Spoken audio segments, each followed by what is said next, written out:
Sunod na ano namin ang Tanggapan Cave. Yan. Sunod na papasukin namin.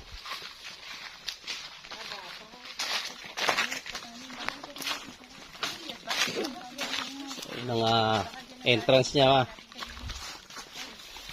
Ito naman ang entrance ng Tanggapan Cave. Diyan sa masuka lang. Baka may snake. Tanggapan Cave. Simpleng cave lang to. Parang simbahan. Ayan, Tanggapan Cave.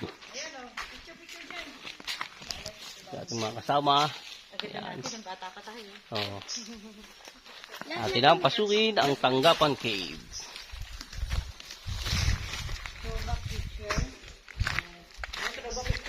So, isang malaking ano to. Kung nyo napanood ang pelikula na Bangis, ano? Dito nag-shooting ang pelikula na Bangis, yung buhaya, ano?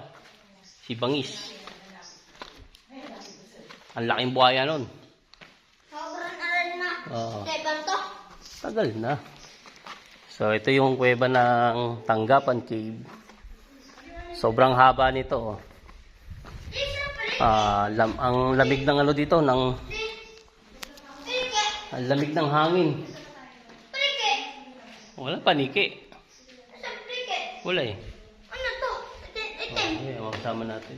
Saan yung pigi? So ito yung ano, lusutan lang na kuweba, lagpasan. Parang isang ano lang siya. Kung yung ano, parang simbahan nga, o isang ano siya, malawak siya eh. Pag ganun siya eh, pa-curve. Tapos mahaba. Yun ang ano ng kuweba to. Tapos yung hangin, malamig. Yan. Dito nag-shooting ang Bangis. Dito lumalabas yung buhaya, si Bangis. Ito yung hinukay nila noon. Nilagyan nila ng tubig. Yung parang curve na lawa na yan. Yan yun. Tapos andyan yung malaking buhaya. Diyan, no. Dito nag-shooting. Saan na yung buhaya? Wala na. Panoorin mo. Search mo na lang si Bangis. Yung pelikula na si Bangis. Wala na. Yun, buhayan yun. Oo, yan. Dito siya nag-shooting.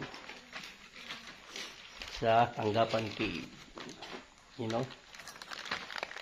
Kasama natin, no. Papasok pa lang sila. Sobrang ganda rito.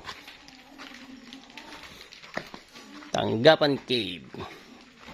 Ako nakailang pasok na ako rito, siyempre. Tsaka dito naman ako lumaki. Kanya ano ko na itong lugar na to. Pero masarap balik-balikan. Bakit sarap balikan? Siyempre, gusto mo makita yung kuweba eh. Itim ka. Yan, itim. Hmm? Yan, itim.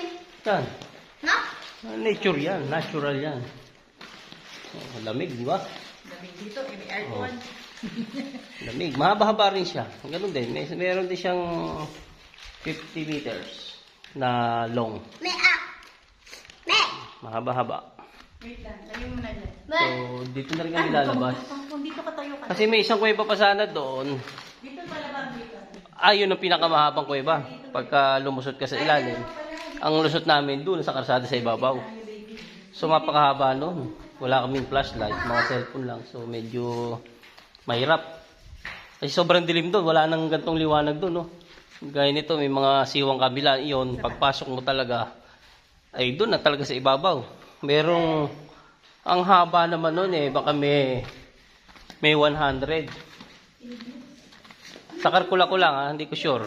Baka may 100 meters ang lalakbayin mo bago ka makapanik sa ibabaw, ano. So, yun lang. Ito ang Tanggapan Cave. Nilalabas na rin at pinasyal ko lamang sila rito. At gusto nilang makarating, ano. Yan. Ito muna. Thank you for watching.